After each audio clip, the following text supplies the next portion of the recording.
तो हमें सबसे पहले ध्यान का अर्थ समझ में आना चाहिए कि ध्यान क्या चीज है, ध्यान किसे कहते हैं, है ना। तो उसके बाद में ही हम जो है पंचकोशीय ध्यान को भी समझ पाएंगे, और जितने भी ध्यान हैं उनको समझने की हम कोशिश कर सकते हैं। ध्यान, कल भी मैंने थोड़ा सा इसके बारे में बहुत ही ब्रीफली बताया था। ध्यान एक ऐसा माध्यम है जिसके द्वारा हम अपने आत्मा को जान सकते हैं, स्वयं को जान सकते हैं, और स्वयं की जो स्थिति है उसको समझने में हमें मदद मिलती है। न केवल समझने में बल्कि अनुभव करने में हमें मदद मिलती है। ध्यान को विभिन्न शास्त्रों में किस प्रकार से डिफाइन किया गया है, इसके ऊपर हम चर्चा करते हैं। कल हम ध्यान की परिभाषा बता रहे थे। ध्यान की एक क्लियर कट परिभाषा दिया है कि किसी भी ध्येय वस्तु पे चित्त का निरंतर लगना ध्यान कहलाता है। तत्र प्रत्येक तानता ध्यानम, महर्षि पतंजलि ने जो है तीसरे अध्याय में ध्यान को एक्सप्लेन कर किया है, जिसमें कहा गया है तत्र प्रत्येक तानता ध्यानम, मतलब uninterrupted flow of mind in an object. किसी भी एक ऑब्जेक्ट पे अनइंटरप्टेड, बिना बाधा के चित्त का लगना ध्यान कहलाता है। अब हम और आप जब भी ध्यान करते हैं तो हम देखते हैं कि हमारा तो ध्यान लगता ही नहीं है, क्योंकि हमारी ये जो चित्त की जो वृत्ति है, मन की जो वृत्ति है, हमारी फ्लो ऑफ कॉन्शियसनेस है, वो कभी भी किसी भी एक ऑब्जेक्ट पे कभी भी स्टेबल नहीं होती। जितने भी ध्यान करने वाले लोग हैं, 90% लोगों का की यही स्थिति रहती है। जहां तक मैं कहता हूँ 99.9% लोगों की स्थिति यही रहती है कि उनका चित्त किसी भी एक ध्येय वस्तु पे लगता नहीं। कुछ जो अच्छे, जिनका अच्छा कंट्रोल होता है साधना पे, तो वो भी धारणा तक ही पहुंच पाते हैं। सामान्य व्यक्ति ध्यान नहीं कर पाते हैं। ध्यान लगने का मतलब ही है कि आप उस पराचेतना से जुड़ जाना। पराचेतना के साथ में जो हम कहते हैं, जिसको हम सोहम कहते हैं, सच्चिदानंद हम कहते हैं, तत्वमसी कहते हैं, जिसको हम ईश्वर कहते हैं, पर ब्रह्म कहते हैं, उस पराचेतना के साथ जुड़ जाना ध्यान है। जब उस पराचेतना के साथ हम जुड़ जाते हैं तो उसकी जो प्रखरता है, उसके अंदर जो पावर है, जो पोटेंशियल है, जो प्योरिटी है, उससे हमारा पूरा अस्तित्व, पूरा चित्त प्रकाश से भर जाता है, ऊर्जा से भर जाता है, आनंद और शांति से भर जाता है। तो जब चित्त में आनंद, शांति, ऊर्जा, ये सब परिपूर्ण अवस्था में रहेगी तो कोई भी डिस्कम्फर्ट, कोई भी असंतुलन, कोई भी विकृति आदि व्याधि रहने का सवाल ही नहीं। और इसलिए कहा गया है कि कोई भी व्यक्ति जो कि बुरे से बुरा हो, समाज में बहुत ही निम्नतम स्तर का भी हो, वो भी शुद्धतम स्तर तक पहुंच सकता है। कोई ऐसा कर्म नहीं है, कोई ऐसे संस्कार नहीं है, या कोई ऐसी परेशानियां नहीं है, या कोई ऐसा पाप नहीं है जो ध्यान के माध्यम से काटा नहीं जा सकता। इसलिए शास्त्रों में कहा गया है कि ध्यान एक ऐसा उपाय है जिसके माध्यम से पहाड़ के जैसे पाप राशि को भी हम नष्ट कर सकते हैं। ये ध्यान की महत्व, ध्यान का महत्व और उसकी उपयोगिता है। जब इतनी बड़ी बात कही गई है शास्त्रों में, ध्यान के माध्यम से सभी प्रकार के पापों को निर्मूल किया जा सकता है। पाप का मतलब क्या है? चित्त के जो अंदर अशुद्धियां है, बुरे संस्कार है, यही पाप है। पाप और कुछ नहीं है। जैसे कपड़े के ऊपर दाग है, तो अच्छा डिटर्जेंट अगर आप यूज करते हैं तो कोई कड़ा सा कड़ा दाग आप निकाल देते हैं, निकाल सकते हैं। तो वैसे ही meditation work as a detergent to clean the mind and whole personality. व्यक्तित्व को पूर्णतः शुद्ध करने के लिए ध्यान एक ऐसा माध्यम है जिससे हम सभी प्रकार की अशुद्धियों को दूर कर सकते हैं। कल बताया था हमने, अशुद्धियां का मतलब है चित्त में जो विकार है, असंतुलन है, ये सब अशुद्धियां है, अपशिष्ट पदार्थ है। इसको बगैर निकाले स्वास्थ्य की बीमारियों से रहित होने की कल्पना नहीं कर सकते हैं। जो लोग सोचते हैं कि बहुत ज्यादा लग्जरियस लाइफ के लिए साधन जुटाने से अगर आप खुश रहेंगे, तो ये आपकी गलत फहमी है।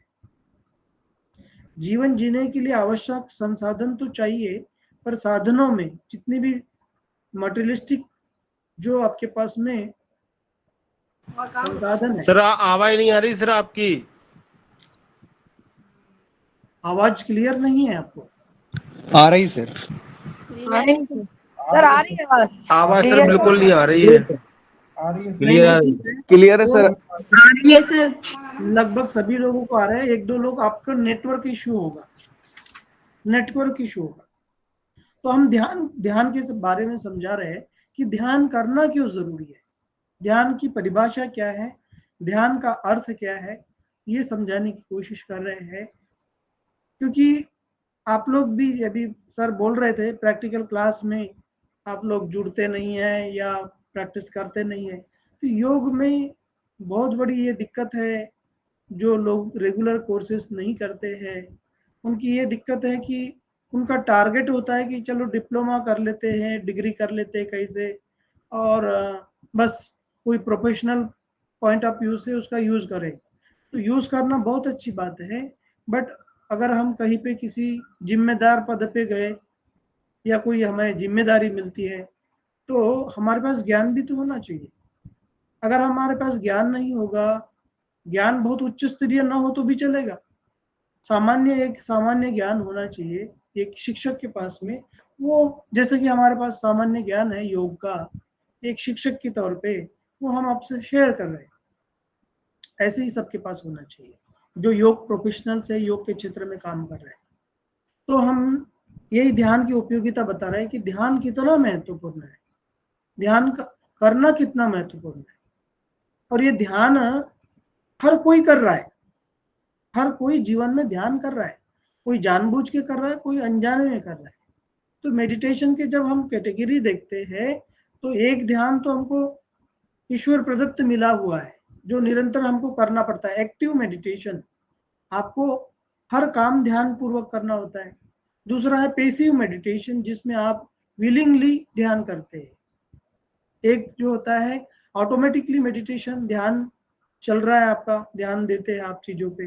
दूसरा है पेसिव मेडिटेशन जिसमें कि आप थोड़ा सा विल पावर का यूज करके मेडिटेशन की प्रैक्टिस करते हैं। तो यहाँ कहने का मतलब है कि ध्यान के ऊपर जितने भी शोध अनुसंधान हुए हैं, उन शोध अनुसंधानों में ये कहा गया है कि ध्यान के माध्यम से शारीरिक मानसिक विकृतियों को दूर किया जा सकता है, व्यक्तित्व का विकास किया जा सकता है, पॉजिटिव परसेप्शन को डेवलप किया जा सकता है, जितने भी नेगेटिव थॉट्स है, नेगेटिव इमोशंस है, उसको ध्यान के माध्यम से दूर किया जा सकता है। और आज के समय में इसी की सबसे ज्यादा जरूरत है, क्योंकि मानव जो व्यक्तित्व है, मानवीय जीवन है, वो केवल भौतिक नहीं है, भौतिक और आत्मिक दोनों ऊर्जाओं से हमारा जो है शरीर या जीवन बना हुआ है। दो धाराएं हैं, एक भौतिक जिसको हम मटेरियलिस्टिक लाइफ कहते हैं, जो कि जिसके प्रति हम बहुत ज्यादा सजग रहते हैं, जिसके प्रति हम बहुत ज्यादा कार्यशील रहते हैं, उसके लिए लक्ष्य लेके चलते हैं भौतिक प्रगति को लेके। पर दूसरा एक हमारे व्यक्तित्व का दूसरा अंग है आत्मिक, कॉन्शियसनेस से जुड़ा हुआ, जिसमें हमारा चित्त, हमारा मन और हमारी आत्मा है। इसके विकास के लिए जब हम प्रयास नहीं करते हैं तो हमारा जो विकास है, डेवलपमेंट है, वो पार्शियल ही रहता है, आंशिक डेवलपमेंट हो पाता है और हमारा दूसरा एस्पेक्ट कमजोर रह जाता है। और जब दूसरा एस्पेक्ट कमजोर रहता है तो पहला एस्पेक्ट जो थोड़ा बहुत स्ट्रांग दिखाई देता वो भी सस्टेन नहीं करता, वो भी धीरे धीरे उसका भी जो है उसमें भी हराश होता है, उसमें भी कमियां आती है और बहुत सारी वो कमियां हमको फिर बीमारियों के रूप में दिखाई देती है। तो ध्यान एक प्रकार से होलिस्टिक अप्रोच है स्वास्थ्य के प्रति, एक समग्र प्रक्रिया है स्वास्थ्य को अपनाने के लिए। तो ध्यान के बारे में हमने आपको थोड़ा समझाने की कोशिश किया कि ध्यान है क्या। ये ध्यान जो है सभी प्रक्रियाओं में सबसे सूक्ष्मतम प्रक्रिया है, इसलिए इसको करना उतना ही कठिन होता है। पर जब आप नियमित रूप से अभ्यास करते हैं, थोड़ा हर दिन नियमित रूप से आप ध्यान करिए। मैं एक प्रैक्टिकल चीज बता रहा हूँ, नियमित रूप से अगर आप ध्यान करते हैं तो शुरुआती दौर में आपको दिक्कत आ सकती है, पर कुछ दिनों बाद में जब आप शुरुआती दौर के ध्यान को अगर आपने कोशिश करके उसको माइंड को लगातार लगाते रहे तो कुछ दिनों बाद, कुछ महीनों बाद में आपको धीरे धीरे चित्त की स्थिरता आती है और आप ध्यान को एंजॉय करते हैं, इनर साइलेंस को महसूस करते हैं, आंतरिक शांति को महसूस करते हैं।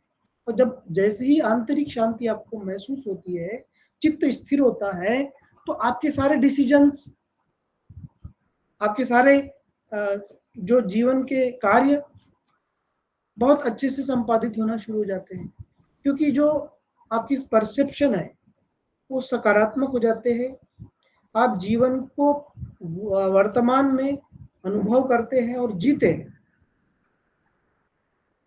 आप भविष्य और भूत की कल्पना से दूर हो जाते हैं, भविष्य के बारे में सोचते हैं या पीछे जो हमारा पास्ट है, भूत है, उसके बारे में सोचते हैं, तो हमारा वर्तमान हमेशा खराब हो जाता है। ध्यान एक प्रकार से आपको वर्तमान में रहने का अभ्यास कराता है, कैसे आप प्रैक्टिकल बने, कैसे आप प्रेजेंट में रहें और प्रेजेंट में आपके जो टारगेट है या जो ऑब्जेक्टिव्स है उसको कैसे पूरा करें, ये ध्यान सिखलाता है। इसलिए ध्यान का महत्व है। आप देखिए जितने भी रिलीजियस प्रैक्टिसेस है उसमें कहीं ना कहीं थोड़ा बहुत ध्यान का अंग के बारे में बताया है, थोड़े बहुत। परंतु योग एक ऐसी पद्धति है जिसमें ध्यान सबसे महत्वपूर्ण है, इससे महत्वपूर्ण कुछ भी नहीं। और जितने भी आसन, प्राणायाम, मुद्रा, बंध, भक्ति, ज्ञान, कर्म जितने भी हम करते हैं उन सबका उद्देश्य है कि आपका ध्यान स्थिर हो जाए। इसलिए ध्यान की अति आवश्यकता है। अगर किसी को अपने जीवन को सुखी रखना है, शांति से जीना है, सभी परेशानियों से दूर रहना है, तो ध्यान करना सीखिए। इसके लिए बहुत सारे मार्गदर्शन आपको मिलते हैं, बहुत सारे गाइडेंस मिलते हैं। आप जो चाहे उस ध्यान की पद्धति का उपयोग करें, बशर्ते आपका चित्त शुद्ध होना चाहिए, मन में शुद्धि आना चाहिए, सात्विकता का विकास होना चाहिए और आपके मन में शांति आना चाहिए। ये दो चीज अगर आप किसी भी ध्यान के माध्यम से पाते हैं तो वो ध्यान आपके लिए लाभकारी है। इसलिए महर्षि पतंजलि कहते हैं यथा भीमत ध्यानाद्वा। आप किसी भी प्रकार से किसी भी ऑब्जेक्ट पे अपने चित्त को स्थिर करके ध्यान कर सकते हैं। तो जो पहला हमको ध्यान जो करना है, पंचकोशीय साधना का ध्यान। पंचकोश क्या है, हमने कल आपको बहुत ही अच्छे से बताया था कि पंचकोश ये हमारे व्यक्तित्व के 5 आयाम हैं, जिसमें हमारी आत्मा का निवास होता है। 5 कोशों के भीतर आत्मा रूपी एक बहुमूल्य तत्व है, एक अमूल्य तत्व है, जो इन 5 कोशों के बीच, 5 तालों के बीच में रखा हुआ है। इन 5 तालों को जब हम खोलेंगे तब जाके हमें आत्मा का दर्शन होगा, उसका अनुभव होगा, एक्सपीरियंस होगा। जब तक ये 5 ताले बंद है तब तक कि हम वहां तक पहुंच नहीं पाते। तो ये जो प्रक्रिया है, इस प्रक्रिया को, इन ताला खोलने की प्रक्रिया को ध्यान कहा गया है। तो आज जो हम पंचकोशीय ध्यान की बात करते हैं, तो पहला जो है कोश है हमारा अन्नमय कोश, शरीर का ध्यान कैसे करें। और ये जो शरीर है, प्राण और स्थूल जो तत्व है अन्न, उससे बना हुआ है। तो ये जो आउटर लेयर है, जिसको हम ज्ञानेंद्रियों से महसूस कर सकते हैं, इन कोशों को कैसे ध्यान का विषय बनाए। जैसे अन्नमय कोश कहा तो इसमें शरीर का ध्यान आता है। तो बहुत सारे लोग, कभी आप अपने शरीर का ध्यान करते हैं? नहीं करते हैं, जबकि यही शरीर आपका सबसे अच्छा मित्र है। आप सब काम मन के लिए करते हैं, शरीर के लिए कोई काम नहीं करते। मन को अच्छा रखने के लिए कहते हैं। आप कभी अपने हाथों से संवाद करते हैं? अपने हाथों का ध्यान कर रखते हैं? नहीं रखते। पर वो हाथ कितना आपका ध्यान रखते हैं? आपके सभी इच्छाओं को पूरी करने के लिए हाथ आगे आते हैं। आप जहां जाना चाहते हैं वहां पैर काम करते हैं। आप कुछ मन की संतुष्टि के लिए कुछ भी खाते हैं तो आपका स्टमक, आपका आमाशय, वो पाचन कार्य करता है। हृदय आपके लिए जो है रक्त को पूरे शरीर में बहा रहा है। आंखें देख रही है, त्वचा अनुभव कर रही है, सारे सुख आपको शरीर से मिल रहे हैं। पर आप कभी शरीर का ध्यान नहीं करते। शरीर का ध्यान कब आता है? जब शरीर में रोग उत्पन्न हो जाते हैं और वहां से दर्द उत्पन्न होता है, तब कहते कि अच्छा, अरे ये ज्वाइंट पेन हो गया, आर्थराइटिस हो गया, तब घुटने का ध्यान आता है, तब हमें ज्वाइंट्स का ध्यान आता है। उसके पहले हम ज्वाइंट्स का या घुटनों का या कमर का या अपने आंखों का या चेहरे का किसी का ध्यान हम नहीं रखते। तो यहाँ पे पंचकोशी साधना में हम ये अनुभव करते हैं, शरीर के प्रति सजगता। अन्नमय कोश की साधना, अन्नमय कोश का ध्यान अगर करते हैं, स्थूल शरीर का ध्यान करते हैं, तो हम शरीर के प्रति सजग हो जाते हैं कि हमारा शरीर किस प्रकार है, हमारे शरीर में सप्त धातु का रेशो प्रॉपर है कि नहीं है, और उसके लिए हम प्रयासशील रहते हैं, अपने शरीर के प्रति सजग रहते हैं, जागृत रहते हैं। तो ये है पंचकोशी ध्यान की शुरुआत। जब भी ध्यान की शुरुआत करते हैं, हमेशा चित्त को स्थिर करके, कमर को सीधा करके, आंखों को बंद करके, पहले शारीरिक सजगता, फिर श्वास की सजगता, फिर मानसिक सजगता पे ध्यान को रखते हुए फिर हम ध्यान की स्थिति में आते हैं। पंचकोशी ध्यान में सबसे पहले अन्नमय कोश की क्या ध्यान करते हैं, जिससे हम अपने स्थूल शरीर का अनुभव करते हैं। इस स्थूल शरीर में ऊर्जा का भी हमें अनुभव होता है और शारीरिक स्थिति का अनुभव रहता है। ऊर्जा के विभिन्न स्तरों को हम महसूस करते हैं और ये अनुभव करते हैं कि वो जो दिव्य प्राण, दिव्य प्रकाश जो ईश्वर से प्राप्त हमें हो रहा है, वो हमारे स्थूल शरीर की एक एक कोशिकाओं में पहुंच रहा है और हमारा पूरा शरीर प्राण से परिपूर्ण हो चुका है। इस प्रकार की कल्पना हम अन्नमय कोश और प्राणमय कोश यानी स्थूल शरीर के ध्यान में करते हैं। दूसरा हमारा ध्यान होता है, फिर ध्यान की दूसरी स्थिति आती है जब हमारा शरीर स्वस्थ हो गया, ऊर्जा से परिपूर्ण हो गया, तब हम अगले कोशों की ध्यान करते हैं, मनोमय कोश और विज्ञानमय कोश का। आगे हम सोचते हैं कि वो जो प्रकाश है ईश्वर का, वो जो ऊर्जा है, वो विचारों के रूप में, भावनाओं के रूप में हमारे मनोमय कोश को प्रभावित कर रही है, मनोमय कोश को शुद्ध कर रही है। मनोमय और विज्ञानमय कोश को आनंद से और ज्ञान से भर रही है, और प्रज्ञा का अवतरण हमारे अंदर हो रहा है। सामान्य बुद्धि से हमारी बुद्धि प्रखर बुद्धि हो गई है, रितम बरा प्रज्ञा, ऐसी बुद्धि हो गई है कि हम इस जीवन को और दुनिया को भली भांति जानने लग गए। हमारे विचार, हमारे भावनाएं बहुत ज्यादा उत्कृष्ट हो चुकी है।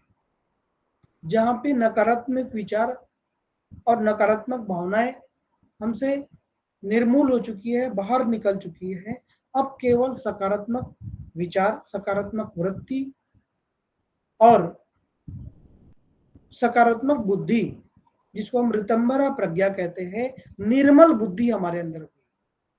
और जब निर्मल बुद्धि हमारे अंदर आ जाती है तो हमारे कर्म भी प्रकाशित हो जाते हैं, इनलाइटन हो जाते हैं, हमारे बिहेवियर, हमारे एक्शंस इनलाइटन हो जाते हैं। और जब ये इनलाइटन बिहेवियर, इनलाइटन एक्शन जब हो जाते हैं तो क्या होता है, जो हमारे चित्त में निरंतर जो गार्बेज, अब गलत चीजें स्टोर हो रही थी, वो स्टोर होना बंद हो जाती है। निरंतर हम अपने चित्त में को डस्टबिन की तरह इसमें बहुत सारे गलत चीजें हम डाल रहे होते हैं, वो हमारे अनकॉन्शियस में, हमारे सबकॉन्शियस माइंड में वो सर निरंतर गलत चीजें जाना, जो जा रही थी वो जाना बंद हो जाती है।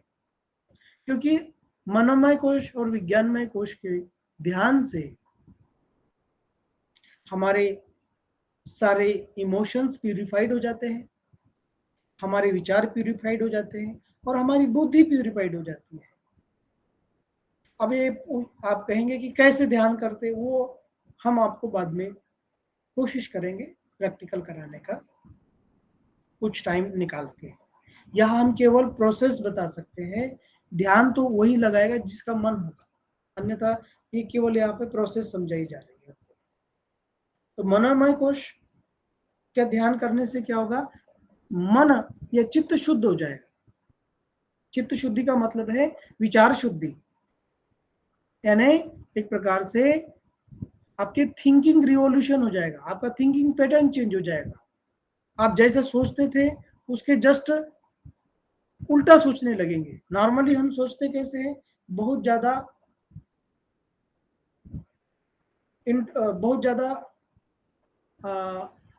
अस्थिर होके, असंतुलित मन से हम सोचते हैं, और इसलिए जो है हमारे विचार डिस्टर्ब रहते हैं, फ्लक्चुएशंस रहता है, असंतुलन रहता है। पर जब हम मनोमय कोश का ध्यान करते हैं तो हमारा चित्त शुद्ध होता है। चित्त शुद्धि के लिए हमने बताया कि चित्त शुद्ध होता कैसे है, जो दिव्य चेतना है, पराचेतना है, उसके साथ में हम जुड़ते हैं। तो इस संसार में, इस हमारे चारों तरफ में सब कुछ है, पराचेतना का शुद्ध रूप भी है और उस चेतना का अशुद्ध रूप भी है। तो जब हम शुद्ध रूप से जुड़ते हैं तो हमारा मनोमय कोश प्यूरिफाइड हो जाता है, निर्मल हो जाता है। इसी को महर्षि पतंजलि कहते हैं चित्त प्रसाधन। चित्त प्रसाधन मतलब चित्त शुद्ध हो गया। जैसे सौंदर्य प्रसाधन होता है ना, वैसे चित्त प्रसाधन होता है। चित्त पूरी तरह निर्मल हो गया, प्यूरिफाइड हो गया, एकदम चमकने लग गया, स्फटिक मणि की भांति चमकने लग गया, शाइनिंग करने लग गया। अब शाइनिंग करने लग गया तो आपके मन में शांति रूपी ऊर्जा रहेगी और आप पूर्ण स्वास्थ्य का अनुभव करेंगे। दूसरा, विज्ञानमय कोश में क्या होता है कि आपकी बुद्धि निर्मल हो जाती है। मनोमय कोश में भावनाएं और विचार शुद्धि हो रही थी, कल्पनाएं शुद्धि हो रही थी। विज्ञानमय कोश में आपका बुद्धि निर्मल हो जाती है। ये बुद्धि भी सात्विक, राजसिक और तामसिक टाइप की रहती है। सबके अंदर बुद्धियां हैं, सात्विक बुद्धि है, राजसिक बुद्धि है, तामसिक बुद्धि है। जैसे ही तामसिक बुद्धि काम करती है तो सब काम हम गड़बड़ करते हैं, सारे डिसीजन गलत लेते हैं और अपना ही नुकसान कर लेते हैं, शरीर, मन और व्यक्तित्व का। राजसिक बुद्धि रहती है तो बहुत ज्यादा हम जो है बहुत ज्यादा भोग वृत्ति के प्रति आकृष्ट रहते हैं और अपने शरीर और अपने व्यक्तित्व को नुकसान कर देते हैं। बहुत जल्दी बहुत ऐसे फैसले लेते हैं, ऐसे डिसीजन लेते हैं जो कि आपको नष्ट करने वाले होते हैं। जब और सात्विक, इसमें क्या होता है, विज्ञानमय कोश के ध्यान से हमारे अंदर सात्विक बुद्धि का विकास होता है, निर्मल बुद्धि का विकास होता है। हम चीजों को सभी आयामों से समझने की क्षमता रखते हैं और उस हिसाब से फिर हमारे फैसले होते हैं। जब ये इस प्रकार की सात्विक बुद्धि हमारे अंदर आ जाती है तब हमारी जो कर्म है वो कर्म प्रकाशित हो जाते हैं। और प्रकाशवान जो कर्म है, जो कर्म ही आपको पूरे संसार सागर में घुमाने का काम करता है। ये कर्म आपको पूरे रिबर्थ, जन्म मरण का जो चक्र चल रहा है वो कर्मों के कारण है। जब विज्ञानमय कोश की साधना आप करते हैं तब आपके कर्म भी प्रकाशित हो जाते हैं, क्योंकि बुद्धि प्रकाशित हो गई। आप ऐसे कोई काम नहीं करेंगे जिससे कि आपका विज्ञानमय कोश, आपकी बुद्धि दूषित हो और आपके संस्कार दूषित हो। तो एक प्रकार से मनोमय कोश के बाद में जो विज्ञानमय कोश की साधना है, तो विज्ञानमय कोश का ध्यान है, ये आपके चित्त को सबसे ज्यादा निर्मल करने का काम करता है। क्यों? क्योंकि ये इसने दो काम कर रहा है। एक तो नए जो विकार है चित्त में आने से रोक रहा है, क्योंकि हमारे कर्म प्रकाशित हो गए, प्रेजेंट कर्म हमारे अच्छे रहे, तो नया जो प्रदूषण है चित्त में वो आना बंद हो गया। और अब जो पुराना रखा है, स्टोर किया हुआ है, जन्म जन्मांतरों का हमने जो स्टोर करके रखा है हमारे कर्माशय में, हमारे चित्त में एक स्टोर है, स्टोरेज है, जिसको हम कर्माशय कहते हैं। उस कर्माशय में जो हजारों लाखों अनंत जन्मों का जो डस्ट रखा हुआ है वो अंदर से अब वो हटना शुरू हो जाता है, वो एक प्रकार से डिलीट होना शुरू हो जाता है। जब आप कोई चीज को आपके मोबाइल में या आपके लैपटॉप में जब आप उसको फॉर्मेट करते हैं, या आपके मोबाइल में बहुत ज्यादा फोटो, आजकल फोटो बहुत ज्यादा स्टोर करते हैं मोबाइल, तो फोटो जब हमने 4-5 हजार फोटो को सिलेक्ट कर दिया, अननेसेसरी व्हाट्सएप फोटो है, उसको डिलीट मारते हैं, तो वो जब डिलीट मारते हैं तो एकदम से जाती नहीं है, धीरे धीरे धीरे धीरे धीरे धीरे डेटा हमारे जो मोबाइल में रखा था वो अननेसेसरी डेटा जो है वो हटता है और हमारा जो है मोबाइल बिल्कुल क्या होता है, क्लीन होना शुरू हो जाता है। वैसे ही जब विज्ञानमय कोश तक हमारी ध्यान की स्थिति आती है तो हमारा अनकॉन्शियस माइंड में जितने भी विकार है वो हटना शुरू हो जाते हैं। और एक टाइम ऐसा आता है, आवाज नहीं आ रही है, एक टाइम ऐसा आता है जहां हमारा चित्त बिल्कुल निर्मल हो जाता है, शुद्ध हो जाता है। अब अगला कोश है हमारा आनंदमय कोश का ध्यान। आनंदमय कोश तक पहुंचते हुए जब हम पहुंचते हैं तो वहां पे हमें ब्राह्मी भाव का अनुभव होता है, मीन्स अनइंटरप्टेड सुख का अनुभव होता है, शांति का अनुभव होता है। आप कभी शांति को कभी अपने जीवन में कभी याद करिए, मेमोराइज करिए कि सबसे ज्यादा आप शांत कब थे और उस समय क्या आपको अनुभव हुआ था, चेक करिए। तो शांति में आप बिल्कुल स्थिर रहते हैं, आपके पास कोई विचार नहीं आते, आप उसको जीते हैं। उस अनुभव को आप शेयर नहीं कर सकते। हर किसी के जीवन में कुछ शांति और आनंद के पल आते ही है, दुख के पल तो आते ही है, पर शांति और आनंद के पलों को कभी ध्यान करिए कि तो कई बार ऐसा भी टाइम आता है कि आप बिना कारण खुश होते हैं, शांत हो जाते हैं। कभी आप सजग रहते हैं तो आपको यह चीज अनुभव हो सकती है, योग जब करते हैं तो ये सारी चीजें आपको अनुभव होती है। तो ये इस प्रकार पंचकोशीय ध्यान जो ध्यान है वो आपके व्यक्तित्व को निखारता है और आपको ओजस, तेजस और वर्चस प्रदान करता है। ये ओजस जो है आपके ग्रॉस बॉडी में, जो अन्नमय और प्राणमय कोश में जो ऊर्जा झलकती है जो आपके चेहरे पे, वो ओजस है। तो ओजस बढ़ता है, उसके बाद में तेजस बढ़ता है। तेजस मनोमय और विज्ञानमय कोश के अंदर जो ऊर्जा है, विचारों में, भावनाओं में और बुद्धि में जो ऊर्जा है उसको कहते हैं तेज। तेजस बढ़ता है आपका, आप तेजस्वी बनते हैं। और तीसरा है आनंदमय कोश, जो आत्मा है आपका, उसमें भी तेज पहुंचता है तो आपका वर्चस बढ़ता है। ओजस, तेजस और वर्चस, स्थूल शरीर, सूक्ष्म शरीर और कारण शरीर, ये तीनों शरीर आपके जो है इनलाइटन हो जाते हैं, आनंदमय हो जाता है। वो आनंद केवल आत्मा तक नहीं रहता है, बुद्धि तक नहीं रहता है, विचार तक नहीं रहता है, वो आनंद आपके रोम रोम में, कण कण में, शरीर के कोशिका कोशिका तक पहुंच सकता है। और इसी को टोटल ट्रांसफॉर्मेशन कहते हैं। जो श्री अरविंद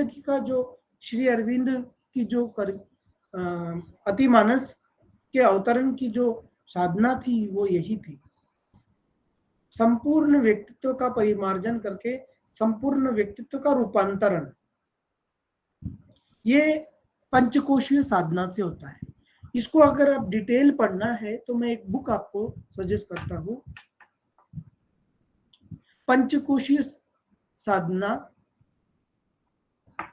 आचार्य श्रीराम शर्मा जो द्वारा लिखा गया एक वांग्मय है, पंचकोशीय साधना।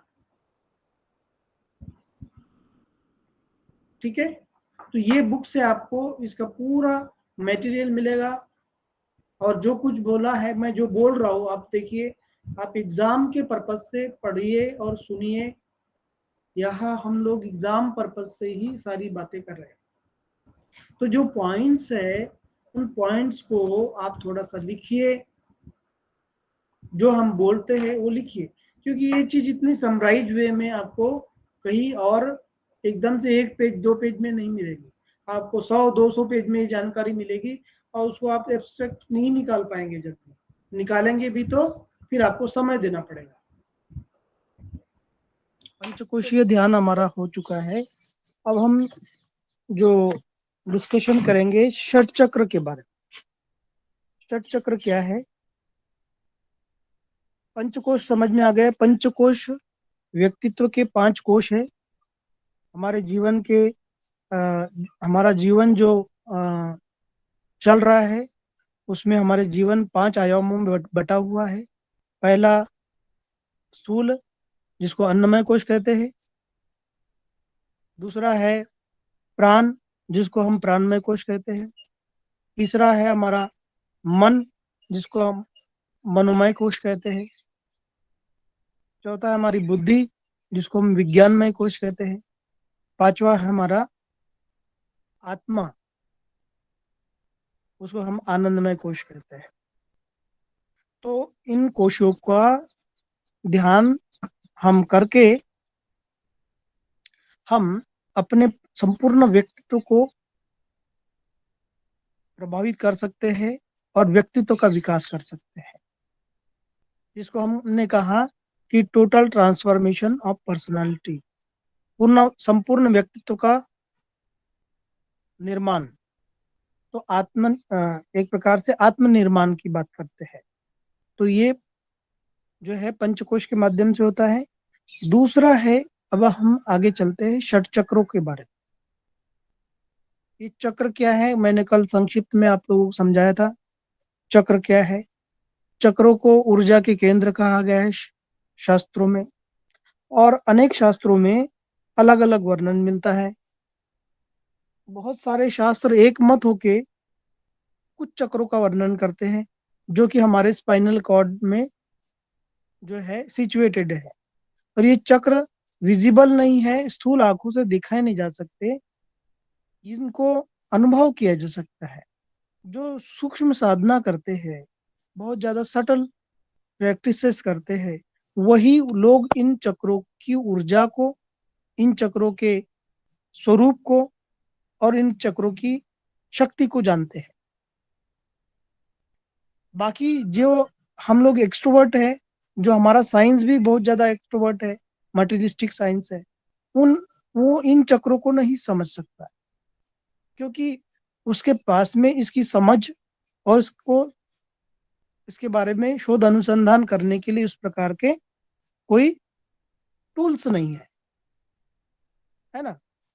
तो इन चक्रों के बारे में इतने समझे कि चक्र जो है, विभिन्न चक्र जो है व्यक्तित्व की ऊर्जा के केंद्र है। इन चक्रों में अलग अलग प्रकार की ऊर्जा है जो कि हमारे शरीर और हमारे व्यक्तित्व को संचालित कर रहे हैं। इस रूप में आप चक्रों को समझे। ठीक है, अब हम थोड़ा सा समझाते कि अलग अलग ग्रंथों में चक्रों के अलग अलग वर्णन मिलते हैं, है ना।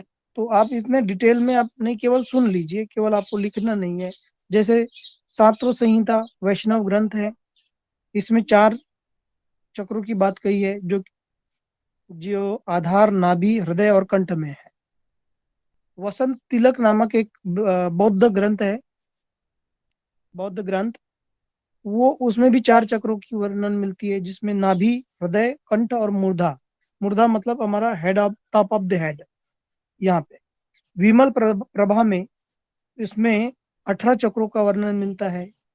योगिनी हृदय में 32 चक्रों का वर्णन मिलता है। नेत्र तंत्र में 6 चक्रों का वर्णन मिलता है। सौंदर्य लहरी में 6 चक्र का निरूपण होता है। सौंदर्य लहरी, ये जो आज आदि गुरु शंकराचार्य जी द्वारा रचित है। नेक्स्ट है श्री तत्व चिंतामणि में भी 6 चक्रों का वर्णन मिलता है। तो अलग अलग चक्रों का को ग्रंथों में वर्णन मिलता है, अनेक चक्रों का। परंतु जितने भी योगी हुए हैं, उन चक्रों के बारे में जो उनका अनुभव है, वो लगभग लगभग सेम ही है, मिलता जुलता है, सेम है। उसमें कोई ज्यादा परिवर्तन नहीं है, कम ज्यादा हो सकता है पर मत भिन्नता नहीं है। तो इन चक्रों को आप वैसे ही समझिए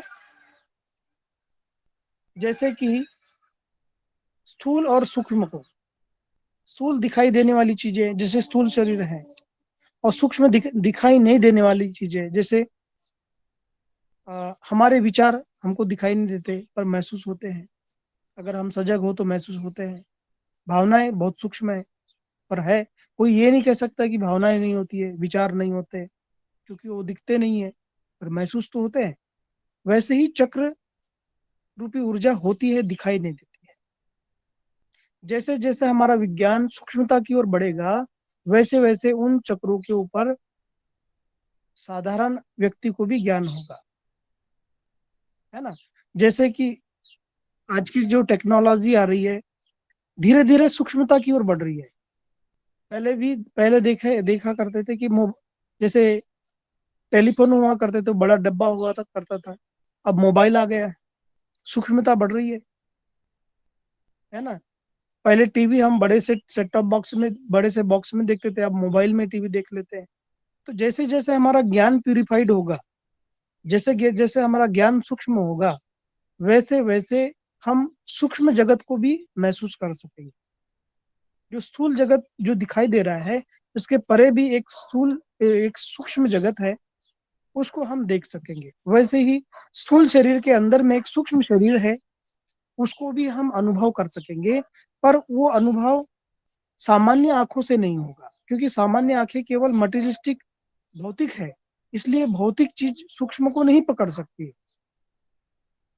ठीक है, सूक्ष्म को पकड़ने के लिए सूक्ष्म चीजों का ही उपयोग करना होता है।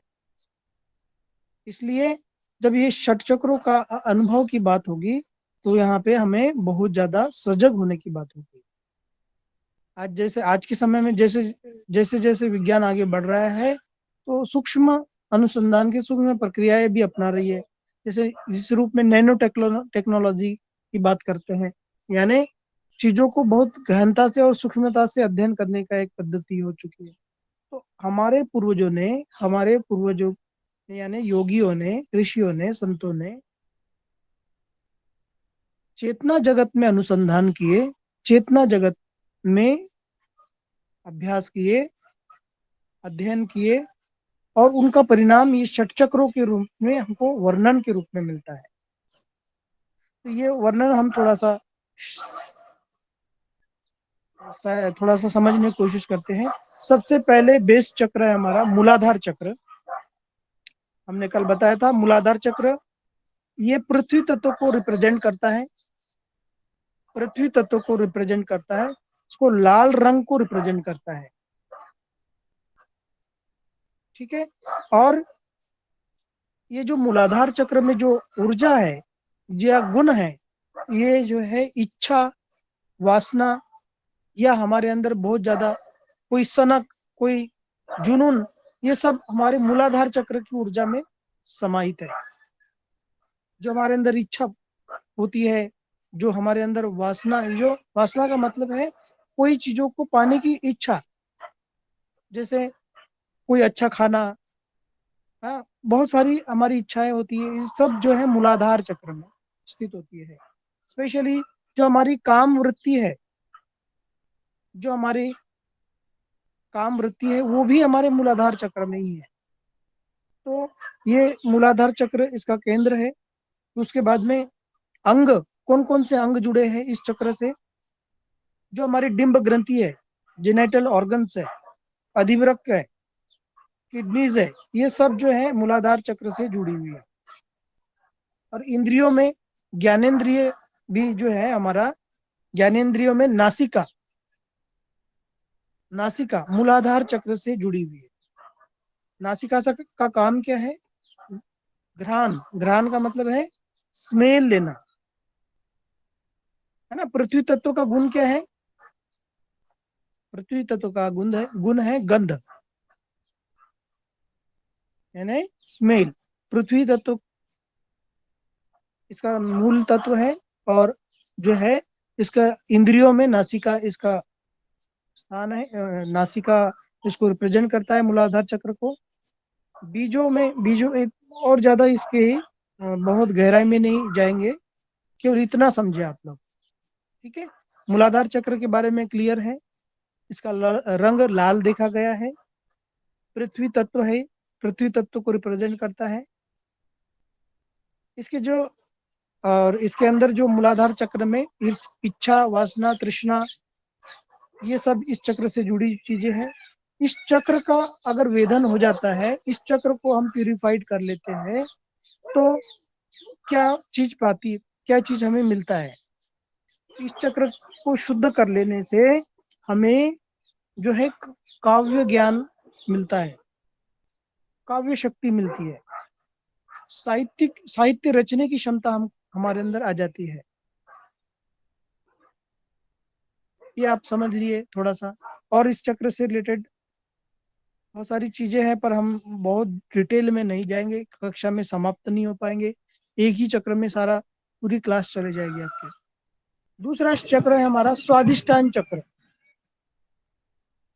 स्वादिष्टान चक्र आपके आपके नाभि और प्रजनन तंत्र, प्रजनन अंग के मध्य का जो स्पेस है, उसमें स्वादिष्टान चक्र है। ये जल का स्थान माना गया है। इसका जो देवता है वरुण है। जल जल का जल तत्व को रिप्रेजेंट करता है। लाल रंग मैंने बताया था मूलाधार चक्र का, जिसमें कि 4 पंखुड़ियां होता है। अगर इन चक्रों की ऊर्जा को देखते हैं तो कमल के रूप में ये ऊर्जा देखी गई है। कमल का फूल देखा होगा आप लोगों ने, लोटस। तो इन चक्रों को लोटस के रूप में देखा गया है। तो जो मूलाधार चक्र में है, 4 पंखुड़ियों वाला लोटस है, चतुर्दल कमल है। वहां की ऊर्जा कैसी है? चतुर्दल कमल की जैसी आकृति लिए हुए है। ठीक है, इस रूप में देखा गया। जबकि स्वादिष्टान में जो ऊर्जा है,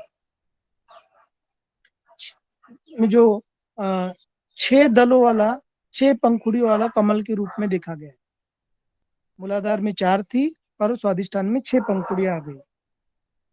कौन से तत्व को रिप्रेजेंट करता है? जल तत्व को। ठीक है, नारंगी रंग है इसका। स्वादिष्टान चक्र का रंग जो है नारंगी है। और ये चक्र जो है हमारी भावनाओं को और हमारी आवश्यकताओं को, हमारी आध्यात्मिक उत्सुकता को रिप्रेजेंट करता है। अगर इस चक्र में असंतुलन हो गया तो हमारी भावनाएं संतुलित नहीं रहेगी। इसलिए ये चक्र शुद्ध होना जरूरी है। भावनात्मक शांति, आध्यात्मिक शांति पाने के लिए स्वादिष्टान चक्र का वेधन होना, यानी उसका विकसित होना बहुत जरूरी है। और ये इस चक्र से रिलेटेड है। जो हमारा प्रजनन अंग है, प्रजनन संस्थान है, वो इस चक्र से जुड़ा हुआ है। ठीक है, अगला चक्र है हमारा मणिपुर चक्र। मणिपुर चक्र हमारा नाभि क्षेत्र में है। जो नेवल रीजन है, नाभि, जो स्थूल शरीर का केंद्र है, स्थूल शरीर का सेंटर है। आप देखेंगे कि अपने शरीर का केंद्र कौन सा है? सेंटर पॉइंट नाभि है। इस नाभि से ही जो बच्चा होता है माता के पेट में, भ्रूण जो होता है, इस नाभि से ही जुड़ा होता है और इसको पूरा न्यूट्रिशन नाभि से मिलता है। तो मणिपुर चक्र जो है हमारे स्थूल शरीर का केंद्र है। स्थूल शरीर का विकास, वृद्धि विकास मणिपुर चक्र से ही संभव हो पाता है। यहाँ का जो रंग है वो पीला है। आपने देखा होगा कि मणिपुर चक्र, आमाशय का जो एरिया है, वहां पे डाइजेस्टिव जूस सिक्रेट होते रहता है। ये तो अभी हम पता किए हैं, पर हमारे यहाँ हजारों सालों पहले ही योगियों ने बता दिया है कि इस क्षेत्र का रंग कौन सा है? पीला है। और यहाँ पे जो ऊर्जा है, ये 10 पंखुड़ी वाले कमल की तरह दिखाई देता है। ठीक है, और नेक्स्ट है, इसके अंदर गुण कौन से हैं? मानसिक गुण कौन से हैं? तो मानसिक गुण इसमें बल, भय, अंतर्मुखी व्यक्तित्व, ये इसके मानसिक गुण है। बल का केंद्र है। शारीरिक शक्ति आपके अंदर तभी संभव है जब आपका मणिपुर चक्र अच्छा है। जब हम कल प्राण की बात कर रहे थे, तो इस मणिपुर चक्र में कौन सा प्राण होता है? इस मणिपुर चक्र में होता है समान। और समान का काम क्या है? Digestion, assimilation. शरीर का जो भोजन लिया है उस भोजन का पाचन करना और पचे हुए भोज्य पदार्थों को शरीर में अवशोषण करना। तो मणिपुर चक्र में जो मानसिक गुण कौन से हैं? इसमें है भय, अंतर्मुखता और बल, ये यहाँ के गुण है। अंग कौन कौन से जुड़े हैं इस मणिपुर चक्र से? इन आमाशय जुड़ा हुआ है, ड्यूडोनम जुड़ा हुआ है, अग्नाशय जुड़ा है। अग्नाशय का मतलब पेनक्रियास। और ये कार्य कौन कौन से? आपका जो चयापचय की क्रिया जो है, मेटाबॉलिज्म है, उसको कंट्रोल करने का काम करता है मणिपुर चक्र। मणिपुर चक्र के अंदर में अगर ऊर्जा डिस्टर्ब हो गई तो आपकी चयापचय क्रिया डिस्टर्ब हो जाएगी। आपका पेनक्रियास यानी अग्नाशय डिस्टर्ब हो जाएगा, उसका फंक्शन डिस्टर्ब होगा। ये सब मणिपुर चक्र के ठीक होने से ठीक रह सकते हैं। नेक्स्ट है हमारा जो जो चक्र है। हाँ जी, बोलिए। मणिपुर चक्र कौन से तत्व को रिप्रेजेंट करता है? मणिपुर चक्र अग्नि तत्व को,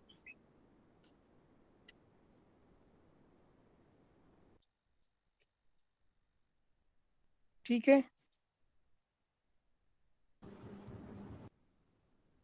अग्नि तत्व को रिप्रेजेंट करता है।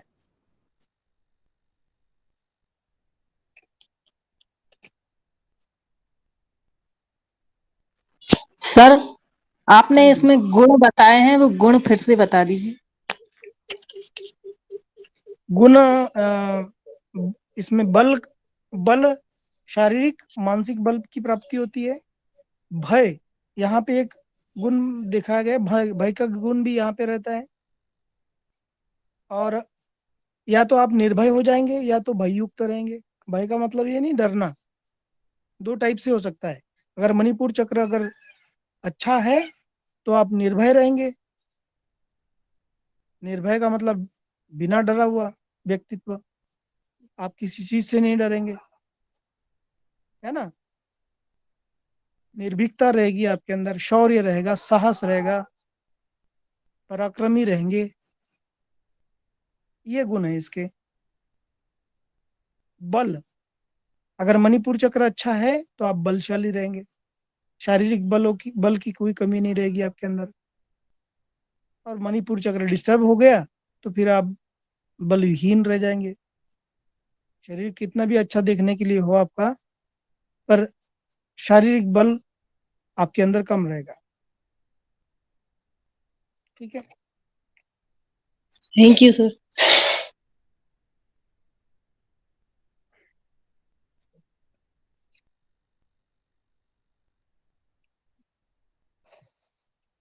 ओके, आगे चलते हम। अनाहत चक्र नेक्स्ट है हमारा, हृदय प्रदेश अनाहत चक्र। ये अनाहत चक्र जो है, अनाहत चक्र जो है हृदय से जुड़ा हुआ है। इसका वर्ण धूम्र माना गया है, धुएं के जैसा वर्ण है। और इसमें 12 दल युक्त कमल रहता है।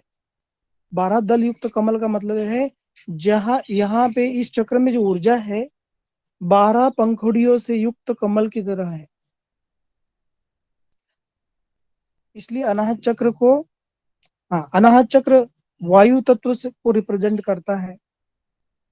और इनके अंदर मानसिक गुण कौन से हैं? तनाव पर नियंत्रण, प्रेम, करुणा, शांति, ये सब इस चक्र के गुण हैं। यहाँ इस चक्र की अंदर अगर यह चक्र अगर स्वस्थ रहता है, ऊर्जा से संपन्न रहता है, तो ये क्वालिटीज आपके अंदर रहेगी। तनाव पर नियंत्रण रखेंगे, आपके अंदर प्रेम भाव रहेगा, प्रेम रूपी ऊर्जा रहेगी, करुणा और शांति रूपी ऊर्जा आपके अंदर रहेगी। कौन कौन से अंगों को प्रभावित करता है अनाहत चक्र? प्रतिरक्षा प्रणाली को, मीन्स इम्यून सिस्टम को प्रभावित करता है। थाइमस ग्लैंड को प्रभावित करता है, थोरेसिक एरिया में ही थाइमस ग्लैंड है ना। तो इन चीजों, ये अंग से जुड़े हुए है। तो अनाहत चक्र आपको समझ में आ गया। नेक्स्ट है विशुद्धि चक्र। इसका रंग हल्का पीला है। विशुद्धि चक्र, इसका रंग हल्का पीला नीला है, पीला और नीला युक्त है। 16 पंखुड़ियों से युक्त लोटस यहाँ पे है। इसमें अभिव्यक्ति, इसमें जो गुण है, अभिव्यक्ति, उन्मुक्त विचार, आध्यात्मिक सुरक्षा की भावना, ये इस चक्र के गुण है। अभिव्यक्ति की जो क्षमता है, आप अपने आप को व्यक्त करते हैं किसी के सामने, ये विशुद्धि तत्व का विशुद्धि चक्र के गुण है। इस चक्र में अगर ऊर्जा की कमी रही तो क्या होगा? इस चक्र में ऊर्जा की कमी होने से आपके अंदर अभिव्यक्ति की क्षमता कम हो जाएगी, आप बोल नहीं पाए जाएगा, कम्युनिकेशन स्किल आपका डिस्टर्ब हो जाएगा। यहाँ जो प्राण कार्य करता है वो प्राण कौन सा है? यहाँ पे उदान नामक प्राण कार्य करता है, जो कि आपकी सभी इंद्रियों को कंट्रोल करता है। यही विशुद्धि चक्र उन्मुक्त विचार, आपके अंदर एक ओरिजिनलिटी, एक स्वतंत्र विचार उत्पन्न करता है। आप अन्यों से अलग है। हर व्यक्ति में एक अलग, चाहे वो जुड़वा भी होगा, फिर भी उसके अंदर एक ओरिजिनलिटी रहती है अलग, है ना। भगवान ने ऐसा बनाया है हमारे शरीर को कि बिल्कुल दूसरों से अलग बनाया है। अनंत शरीर की रचना इस प्रकार से किया है। उन्मुक्त विचार, स्वतंत्र विचार, ये विशुद्धि चक्र के गुण है। और दूसरा है आध्यात्मिक सुरक्षा का भाव। आप विशुद्धि चक्र अगर आपका शुद्ध हो गया तो आपके अंदर आत्मिक सुरक्षा का भाव रहेगा। आपको ये अनुभव हो जाएगा कि मैं क्या हूँ, तो मैं जो है कि शरीर नहीं हूँ, मैं आत्मा हूँ। और ये भाव जब अंदर आ जाता है तो व्यक्ति को अनुभव होता है कि मैं नष्ट होने लायक नहीं हूँ, मुझे न कोई नष्ट कर सकता है। जैसे नैनन छिदंती शस्त्राणि नैनन दहति पावक, जो श्रीमद् भगवद गीता का जो श्लोक है, वो आपको अनुभव होता है विशुद्ध चक्र की साधना से या ध्यान से। कौन सी ग्लैंड से जुड़ा हुआ, शरीर का कौन सा अंग, थायराइड ग्लैंड जो है विशुद्धि चक्र से जुड़ा हुआ है। नेक्स्ट है आज्ञा चक्र। आज्ञा चक्र का रंग गहरा नीला है। आकाश तत्व को ये रिप्रेजेंट करता है, आकाश तत्व, है ना। और यहाँ पे दो पंखुड़ी से युक्त कमल का निवास है। जो ऊर्जा है, दो पंखुड़ी से युक्त कमल है ना। इसके गुण कौन से? अंतर्ज्ञान, इंट्यूशन। अगर ये चक्र आपका जागृत हो गया, प्रभावशाली और मजबूत हो गया, तो आपको अंतर्ज्ञान होगा। आपको सूक्ष्म, आपका सूक्ष्म ज्ञान रहेगा। चीजें जो हमको कौन सी चीजें दिखाई देती है, जो स्थूल में जो घटनाएं घट रही है, वो चीज हमको, उन चीजों को हम परसीव करते हैं, उन चीजों को हम अनुभव करते हैं। इंद्रियों के माध्यम से जो चीज हमको प्राप्त होती है, उनको ही हम महसूस करते हैं, उनका ही ज्ञान है। जबकि आपके अंदर आज्ञा चक्र शुद्ध हो गया या जागृत हो गया, तो आपको अंतर ज्ञान, इंट्यूशन हो जाएगा। सूक्ष्म जो में घटने वाली जो घटनाएं हैं, उन चीजों को आप जान सकते हैं। आज्ञा चक्र एक प्रकार से आपको यूनिवर्सल ह्यूमन बना देगा, यानी आप वैश्विक मानव बन जाएंगे। संपूर्ण विश्व को आप एक जगह रह के देख सकेंगे, जान सकेंगे, समझ सकेंगे, सारी जानकारी आपको हो जाएगी। इसलिए हमको, हमारे यहाँ कहते हैं ना, ध्यान से ज्ञान प्राप्त होता है। ध्यान अगर आपने कर लिया तो अल्टीमेट जो ज्ञान है आपको प्राप्त हो जाएगा। तो आज्ञा चक्र एक प्रकार से ये एक ऐसा द्वार है, ऐसी विंडो है, जो आपको खुले आसमान को देखने के लिए उपयोगी होती है। जैसे कि अगर हम निचले चक्रों में रहेंगे तो हम आत्म साक्षात्कार नहीं कर सकते, या आत्मा को अनुभव नहीं कर सकते, देख नहीं सकते। जबकि जब हम आज्ञा चक्र में स्थित हो गए, हमारी चित्त की ऊर्जा या हमारी चेतना आज्ञा चक्र में आ गई, तो समझ लीजिए कि हम आत्मा को अनुभव कर सकते हैं। अभी तो हम मूलाधार में ही बैठे हैं, ऊपर आए ही नहीं है, तो हमारी ऊर्जा इन चीजों को समझने लायक नहीं है। तो यहाँ का जो ज्ञान है, अंतर्ज्ञान। और दूसरा है अहम। अहम का मतलब आपको अपने अपने बारे में, अपने अस्तित्व का अनुभव होता है। तो आज्ञा चक्र ये अहम को संतुलित करता है, और दूसरा आपको अंतर्ज्ञान देता है। आप लोगों में से बहुत सारे लोगों को कभी कभी ऐसा लगता होगा, कोई घटनाएं जो घट रही है, उसको लगता है, आप लोगों को कभी लगता है कि ये चीजों को मैं पहले ही देख चुका हूँ, है ना।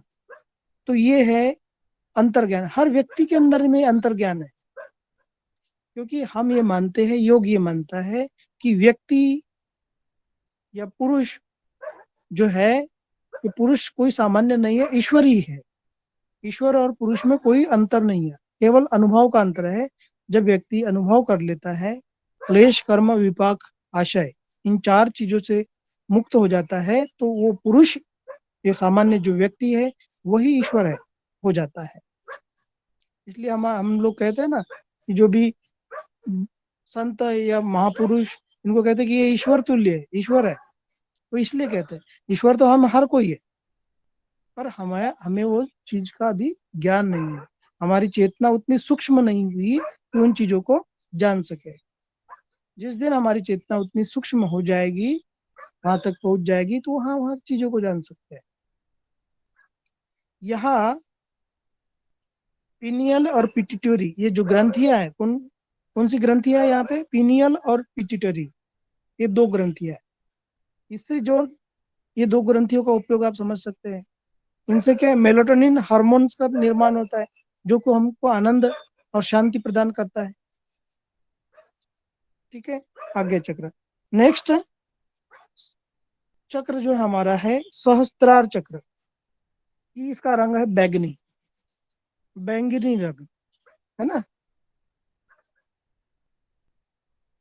बैंगनी रंग का है ये। और यहाँ पे जो जो लोटस है, जो कमल है, वो सहस्त्र दल के रूप में है। 1000 से 1000 पंखुड़ियों का जो है कमल यहाँ पे है। रंग कौन सा है? बैंगनी रंग है। और यहाँ पे जो ज्ञान, आत्मज्ञान हो जाता है। गुण कौन सा है इसके अंदर? आत्मज्ञान का, सेल्फ रियलाइजेशन, आप स्वयं को जान लेते हैं। और जिसको कहते हैं ब्राह्मी भाव की प्राप्ति होती है। ब्राह्मी भाव क्या है? वो ऐसी स्थिति है जहां केवल आनंद है, इनलाइटन है, प्रकाश है, जिसको अलग अलग ग्रंथों में अलग अलग भाव का में कहा गया है ना। और इन चीजों को हमने अलग अलग चक्रों के बारे में हमने डिस्कशन किया। आप लोगों को थोड़ा बहुत समझ में आया होगा। पहले कुछ शुरुआत के स्टूडेंट जो पहले पढ़े होंगे, उन लोगों को थोड़ा ज्यादा समझ में आया होगा, कुछ लोग वो थोड़ा सा कम समझ में आया होगा। कोई बात नहीं, एक हमने कंसेप्ट आपके सामने रखा। अब आप थोड़ा सा खुद से भी पढ़िए। तो पढ़ने के बाद में, ये योग ऐसा विषय है, बहुत इंटरेस्टिंग है। अगर जिसको अपने व्यक्तित्व के बारे में, अपने आप के बारे में ज़्यादा जानने की इच्छा है, अपने आप को समझने की इच्छा है, तो ऐसे लोगों के लिए योग बहुत इंटरेस्टिंग है। योग उसके लिए ऐसा लगता है कि उसको निरंतर पढ़ते चले जाए, समझते चले जाए, और इसको प्रैक्टिकल लाइफ में भी इसको किया जाए। तो आज हम 2 चीज़ों के ऊपर हमने डिस्कशन किया। प्रैक्टिकल हम आप लोगों को कम करा नहीं पाए। जो भी प्रैक्टिकल टीचर होगा, वो इन ध्यान की प्रैक्टिसेस आपको नेक्स्ट क्लास में करा सकते हैं। नेक्स्ट क्लास में जो भी पंचकोशी ध्यान या षट चक्र का ध्यान, अगर आप लोग चाहे तो थोड़ा सा हम इसका प्रैक्टिकल 5 मिनट में, 5-7 मिनट में आप लोगों को यहाँ से निर्देश दे सकता हूँ मैं। शरीर को बिल्कुल शांत रखिए, स्थिर रखिए, अपने श्वासों के प्रति सजग बन जाइए। आती जाती हुई श्वासों को अनुभव करें।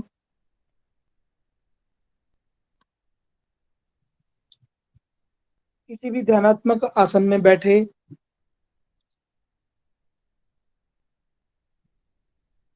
नेत्रों को बंद करें, मन शांत, शरीर स्थिर। मन शांत, शरीर स्थिर।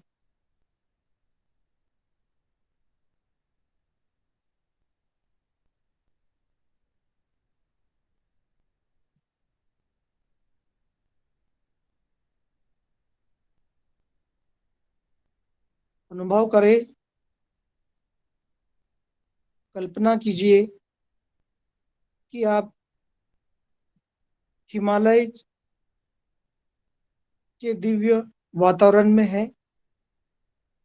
गंगा की गोद और हिमालय की छाया का दिव्य अनुभव करें।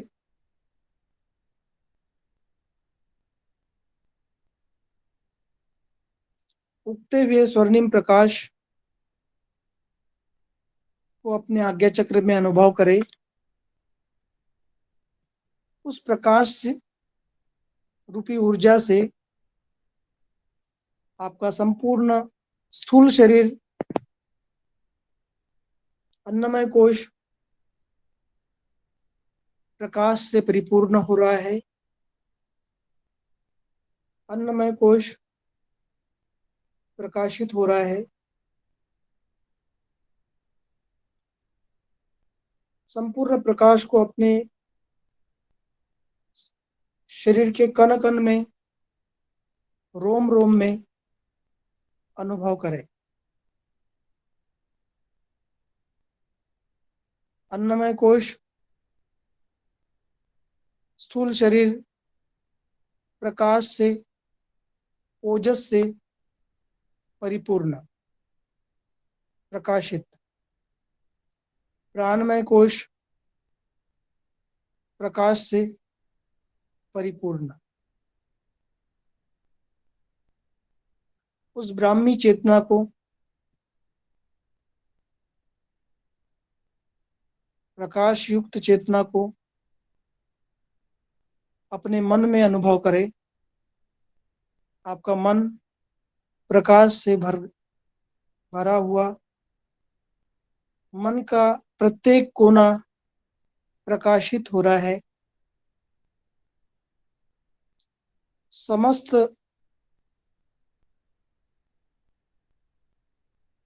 विकार, मानसिक विकार निकल चुके हैं। मन रूपी क्षेत्र में केवल प्रकाश है।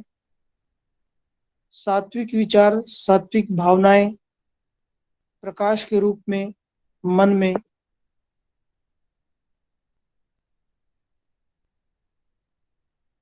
उसी प्रकाश से आपकी बुद्धि निर्मल हो रही है। उसी ब्राह्मी प्रकाश से आपकी बुद्धि निर्मल हो चुकी है।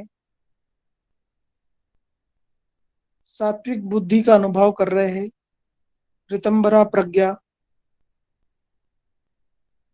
आपकी बुद्धि निर्मल, मन निर्मल हो चुका है।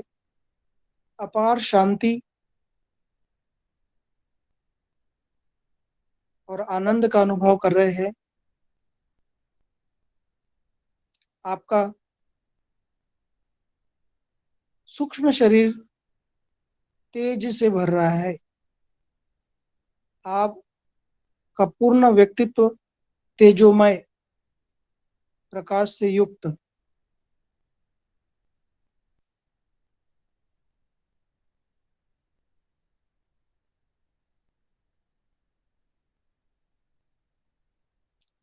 वही ब्राह्मी शक्ति, ब्राह्मी ऊर्जा प्रकाश के रूप में आपके आत्मा को प्रकाशित कर रही है। आपकी आत्मा, आपकी चेतना प्रकाश से भर चुकी है, आनंद से भर चुकी है। आपके रोम रोम में आनंद का अनुभव, आपके कण कण में आनंद का अनुभव। आपका आनंदमय कोश प्रकाश से परिपूर्ण।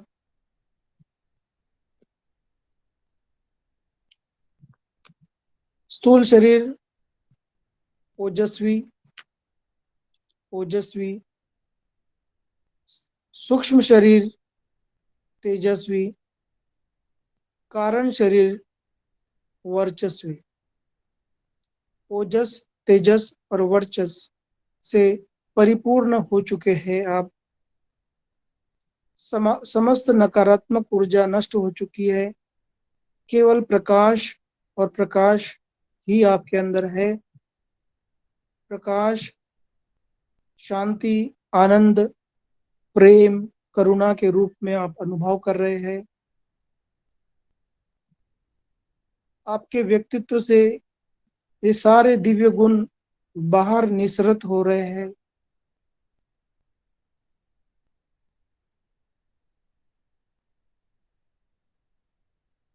धीरे धीरे इस स्थिति को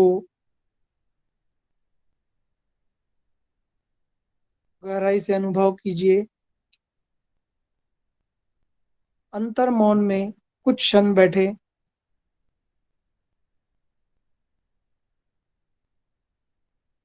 फील इनर साइलेंस, आंतरिक शांति।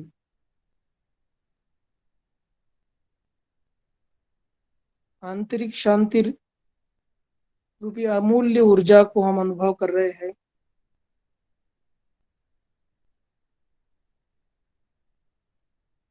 हमारा मन शांत हो चुका है, विचार शांत हो चुके हैं, भावनाएं शांत हो चुकी है।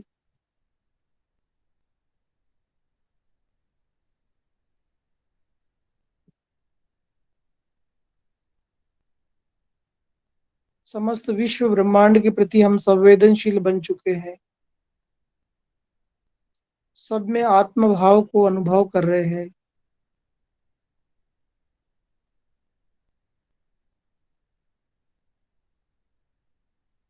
इसी भावना के साथ 3 बार ओमकार का उच्चारण करें और उस ओमकार की ध्वनि को अपने सभी चक्रों में अनुभव करें।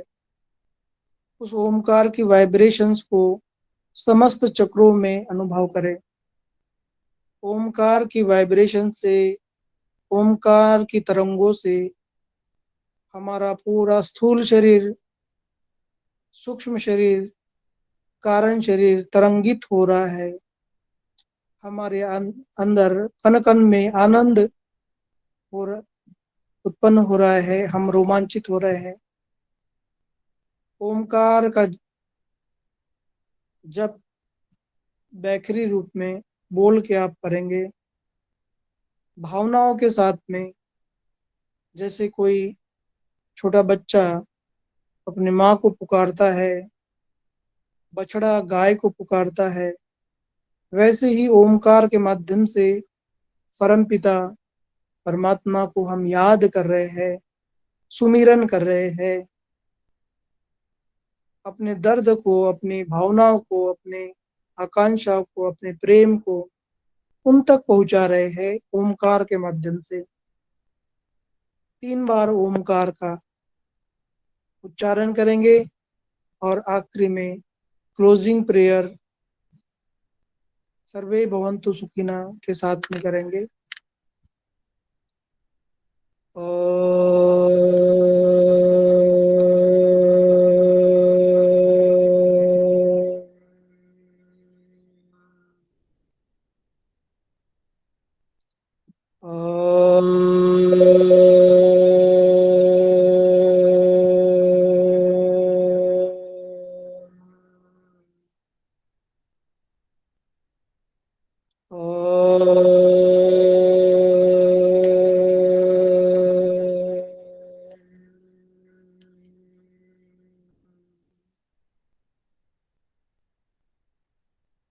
अंतर्मौन।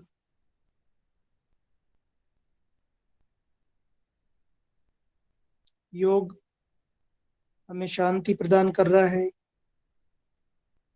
जैसे कोई प्यासा रेगिस्तान में भटकता है और उसको मीठे पानी का कुआं मिल जाता है, वैसे ही योग है। शांति, आनंद और आत्मीयता के दिव्य गुणों से हमें भर देता है। हमारे अंदर किसी के लिए भी नफरत नहीं रहती है। हम दुश्मनों को भी नफरत से नहीं देखते हैं। हमारा द्वेष भाव समाप्त हो जाता है और हम आनंद से भरते हैं। हम अपने चारों तरफ की प्रकृति के साथ संवेदनशील रहते हैं। सभी जीव जंतु, पेड़, वनस्पति, सबके प्रति हमारा करुणा भाव जागृत होता है और हम इसी कारण प्रेम और आनंद रूपी ऊर्जा को अनुभव कर सकते हैं। यहाँ पे हम लोग अब प्रार्थना करेंगे। सभी जो लोग सुन रहे हैं, जो प्रैक्टिस कर रहे हैं, साथ में मंत्र बोले, सर्वे भवन्तु सुखिनः, समवेत स्वर में।